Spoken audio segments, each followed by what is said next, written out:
Police స్టేషన్లను approach అయినవి కానీ ఇవన్నీ కూడా సాక్ష్యాలతో సహా వచ్చాయి కదా. మీరు తీసుకొచ్చినటువంటి దొంగ జీవోలు కానీ, ఫేక్ సర్టిఫికేట్లు కానీ, టెట్ కానీ, డిఎస్సి కానీ ఏ విధమైనటువంటి క్వాలిఫికేషన్లు లేకుండా మీరు ఉద్యోగాలని అమ్ముకోవడం, కట్టబెట్టడం జరిగినటువంటి తీరు ఇవన్నీ కూడా మనం సాక్ష్యాలతో సహా చూపించాం. దాని మీద సిబిఐ ఎంక్వైరీ అడుగుతా ఉన్నాం.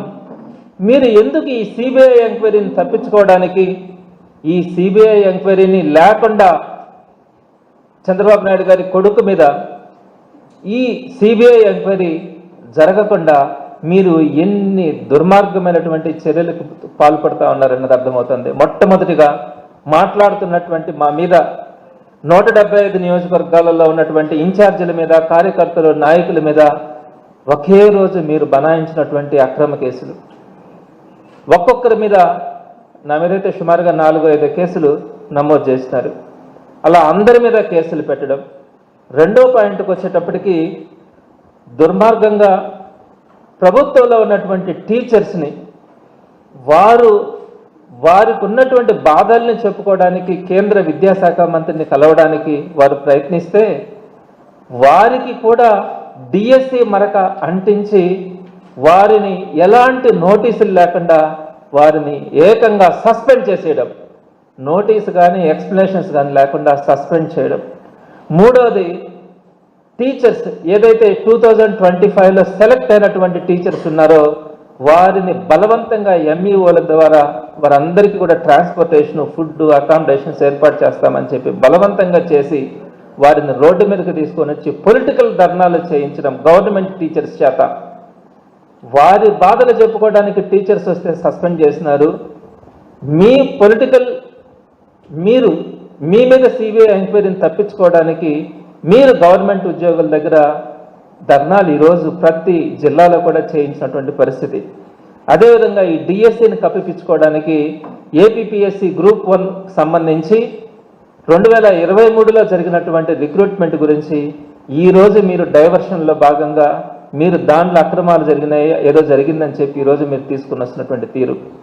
1 by 1 మీరు ఒక్క ఎంక్వైరీ చేస్తే సరిపోయేదానికి మీరు మా మీద కేసులు పెట్టడం, టీచర్లను సస్పెండ్ చేయడం, 2025 టీచర్స్ దగ్గర ధర్నాలు చేయించడం, ఏపీపీఎస్సిలో అక్రమాలు జరిగినాయని చెప్పి 3 రోజుల నుంచి మీకు సంబంధించినటువంటి 2 వార్తాపత్రికల్లో కథనాలు దాని గురించి వేస్తూ తప్పుదారి పట్టించడానికి మీరు చేస్తున్నటువంటి ప్రయత్నం చూస్తామంటే జనాలు ఈరోజు అసహ్యించుకుంటా ఉన్నారు. మొట్టమొదటిగా డిఎస్సి గురించి ఇప్పటికే అనేక పర్యాయాల్లో సాక్ష్యాలు చూపించినాం. అయినా కూడా నేను మీకు మరొకసారి తెలియజేస్తా ఉన్నాను. ఏం అడుగుతా ఉన్నాము? చిన్న చిన్న విషయాలకే గతంలో అన్ని ప్రభుత్వాలు కానీ దేశంలో ఉన్నటువంటి అనేక రాష్ట్రాల్లో కానీ చిన్న చిన్న ఆరోపణలు వస్తే కూడా ఒక దర్యాప్తు చేయించి ఆ దర్యాప్తు నివేదిక ప్రకారం ఎలాంటి తప్పు జరగలేదని చెప్పేటువంటి పరిస్థితుల్లో మీరు మాత్రం మీకు సంబంధించిన ఎంప్లాయీస్ని కానీ, అధికారులు కానీ, లేకపోతే మీ మంత్రులు, ఎమ్మెల్యేల దగ్గర మీకు మీరే క్లీన్ చిట్ ఇచ్చుకుంటా ఉండారే తప్ప ఒక చిన్న ఎంక్వైరీ వేయడానికి కూడా, ఇంత పెద్ద ఆరోపణలో ఒక చిన్న ఎంక్వైరీ కూడా వేయకుండా ఈరోజు ఈ రాష్ట్రంలో ఉన్నటువంటి ఇన్ని లక్షల మందిని మీరు ఇబ్బంది పెడతా ఉన్నారు, బాధ పెడతా ఉన్నారంటే మీరు అర్థం చేసుకోవాలా? క్వశ్చన్ పేపర్ లీకేజ్ అన్నది వాస్తవం కాదా? ఉద్యోగాలు మీరు అమ్ముకున్నారన్నది వాస్తవం కాదా? 2 దొంగ జీవోలు, జీవో నెంబర్ 4, జీవో నెంబర్ 47 తీసుకొని వచ్చి మీకు కావాల్సినటువంటి వారందరినీ రిక్రూట్ చేసుకున్న తర్వాత ఆ 2 దొంగ జీవోల్ని మీరు ఉపసంహరించుకున్నమాట వాస్తవం కాదా? అదేవిధంగా ట్యాంపరింగ్ చేయడం, మీరు ఏదైతే ఉద్యోగాలు వచ్చినాయన్నారో వారందరినీ కూడా మీరు వెబ్సైట్లో అప్లోడ్ చేసినారో వారి సర్టిఫికేట్స్ని, ఆ సర్టిఫికేట్స్ మేము తప్పని మేము చెప్పిన తర్వాత మొట్టమొదటిసారిగా వాటిలో మేము తప్పని చెప్పిన వాటిని మీరు డిలీట్ చేసేసి మరలా డకిలివి ఇంకొక రకమైనటివి మీరు దాంట్లో అప్లోడ్ చేసి మరలా వాటిల్లో కూడా తప్పులు ఉన్నాయన్న తర్వాత మరలా ఇటీవల కాలంలో మరలా కూడా ట్యాంపర్ చేస్తారు. ఒకే వ్యక్తికి సంబంధించి నేను తీసినటువంటి డిఫరెంట్ డాక్యుమెంట్స్ అంటే జూన్ 6వ తేదీ నుంచి 3 రకాలుగా మేము సబ్మిట్ చేయడం, తప్పులను సబ్మిట్ చేయడం, మీరు వాటిల్ని మళ్ళా ట్యాంపర్ చేయడం, మళ్ళా దాంట్లో కూడా తప్పులు ఉన్నాయంటే మరలా ట్యాంపర్ చేయడం. ఈ విధంగా ఎక్కడైనా కూడా ఒక గవర్నమెంట్ వెబ్సైట్లో మీరు అప్లోడ్ చేసినటువంటి డాక్యుమెంట్స్ని మేము వీడియోలు కూడా తీసుకున్నాం. మీరు అప్లోడ్ చేసినటువంటి డాక్యుమెంట్స్ని పదే మీరు నకిలీ సర్టిఫికేట్స్ క్రియేట్ చేయడం, మేము తప్పులని చెప్పిన చోట ఆ సర్టిఫికేట్స్ తీసి ఈ సర్టిఫికేట్స్ని అప్లోడ్ చేస్తూ ఉన్నారు. ఇలాంటి పరిస్థితి ఎప్పుడైనా కూడా ప్రభుత్వాలు చేసినాయా? ఒక ప్రైవేటు వ్యక్తులు ఎవరైనా ట్యాంపర్ చేసుకుంటారు, దొంగతనాలు చేసుకుంటారు, మోసం చేసే పరిస్థితులు ఉంటాయి.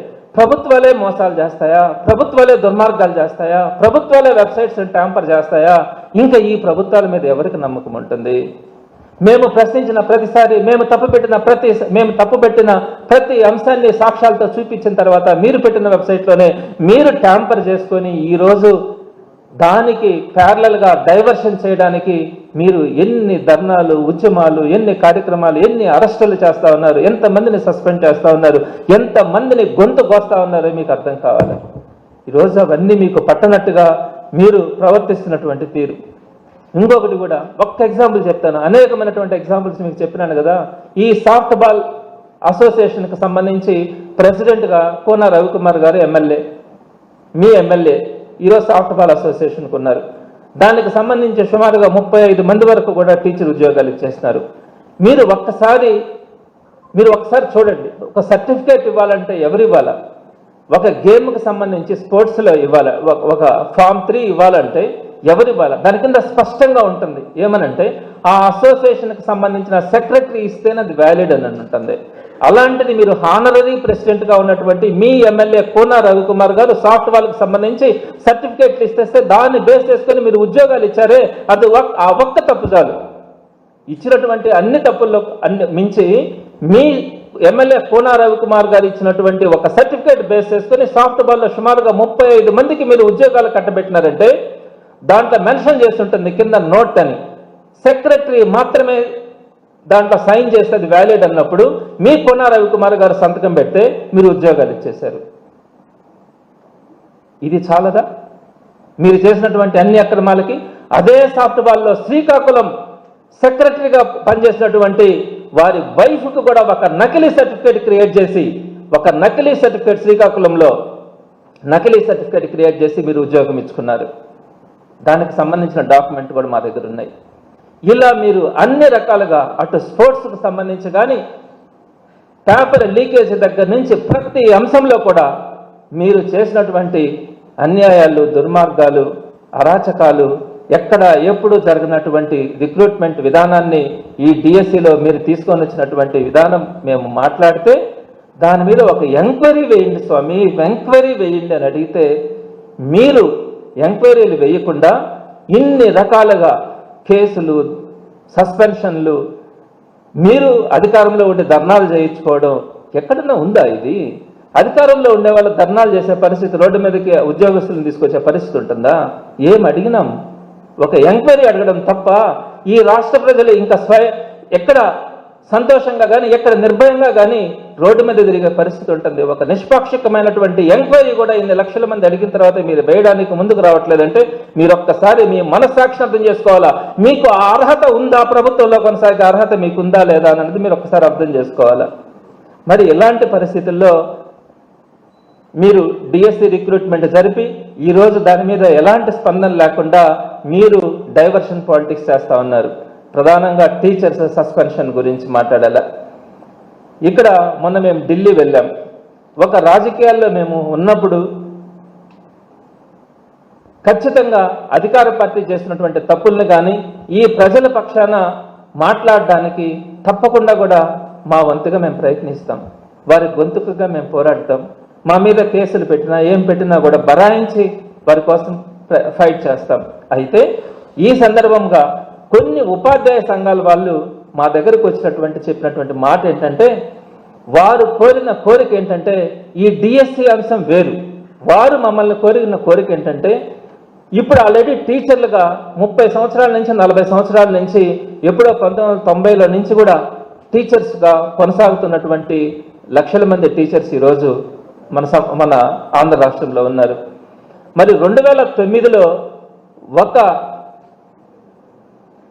రైట్ టు ఎడ్యుకేషన్ యాక్ట్, విద్యా హక్కు చట్టం ద్వారా ఒక అంశం, ఒక కండిషన్ అన్నది టీచర్లకు సంబంధించి ఒక నిబంధన అన్నది పెట్టడం జరిగింది. అదేంటంటే టీచర్గా రిక్రూట్ కావాలా అంటే టెట్ కంపల్సరీగా పాస్ అయి ఉండాలా, క్వాలిఫై అయి ఉండాలా అన్నది. మరి ఈ టెట్ నిబంధన 2009లో రావడం జరిగింది. 2012 డిఎస్సి నుంచి అమల్లో ఉంది.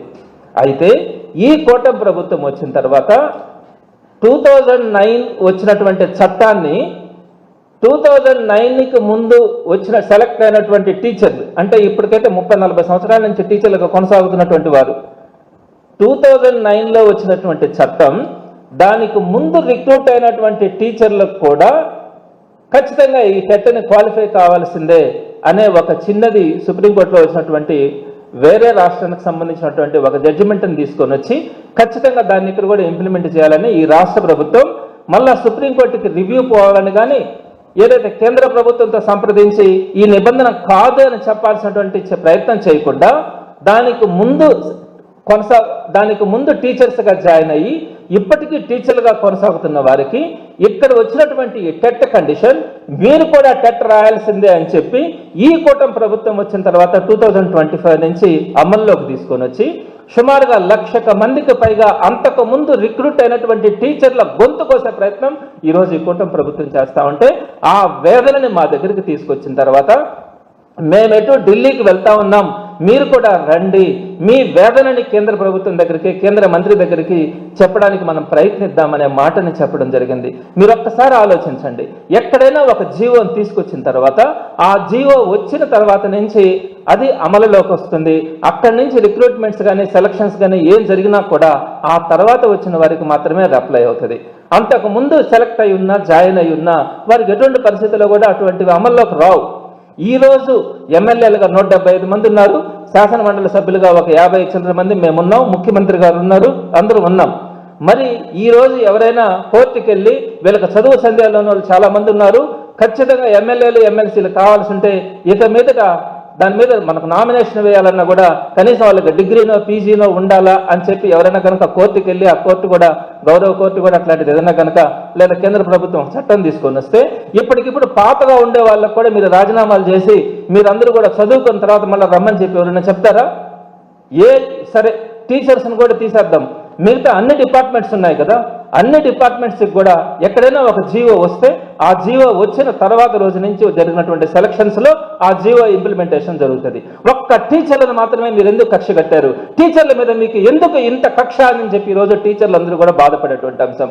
2009లో వచ్చినటువంటి జీవోని అంతకుముందు 20-30 సంవత్సరాల నుంచి పనిచేసినటువంటి టీచర్లకు కూడా ఈ రోజు మీరు టెట్ పాస్ కావాలా అంటే ఎక్కడైనా ధర్మం ఉందా? ఇది న్యాయమా? మీరు తీసుకొచ్చినటువంటి చట్టం ఏ తేదీ నుంచి ఉందో ఆ తేదీకి ముందు జాయిన్ అయినటువంటి వారికి ఏ విధంగా అది అప్లై అవుతుంది? ఈరోజు 1990లో సుమారుగా 30-40 సంవత్సరాల క్రితం జాయిన్ అయినటువంటి టీచర్ని అతనేదో మ్యాథమెటిక్స్ చెప్పుకునే పనితే టెట్ కానీ రాయాలంటే mathematics, physical science, biological science, languages అవన్నీ కూడా చదువుకొని ఈరోజు టెట్ రాయాలా? ఎక్కడ సాధ్యమవుతుంది? సుమారుగా 55 సంవత్సరాలు 60 సంవత్సరాలు ఉండే టీచర్ని ఆన్లైన్లో టెట్ పరీక్ష రాయమంటే ఎలా సాధ్యమవుతుంది? ఈ రోజు ఆ టీచర్లు వారు చెప్పే సబ్జెక్టే కాకుండా మిగతా సబ్జెక్ట్స్ అన్నీ కూడా చదువుకొని వాళ్ళ టెట్ రాయాలంటే క్లాస్ రూమ్లోకి వెళ్ళి చదువులు చెప్పకుండా దీన్ని ప్రిపేర్ కావాల్సినటువంటి దుస్థితి ఈరోజు మనం కల్పించగలిగినాం ఈ ప్రభుత్వాలన్నీ కూడా. మీకు కనిపించట్లేదా? టీచర్లను మనం కక్ష కట్టాం, టీచర్ల పరంగా మనం ఈరోజు చేసినటువంటి ఈ దుర్మార్గమైనటువంటి ఆలోచన కరెక్ట్ కాదని చెప్పి మీరు ఆలోచించలేకపోతా ఉన్నారా? ఇది వారి ఆత్మాభిమానానికి సంబంధించిందే. మీరెవరో అంటా ఉన్నారు, ప్రెస్ వాళ్ళు కూడా మొన్న నేను ఏదో ఒక మీడియాలో చూసినాను, మరి టీచర్ అన్నప్పుడు ఈ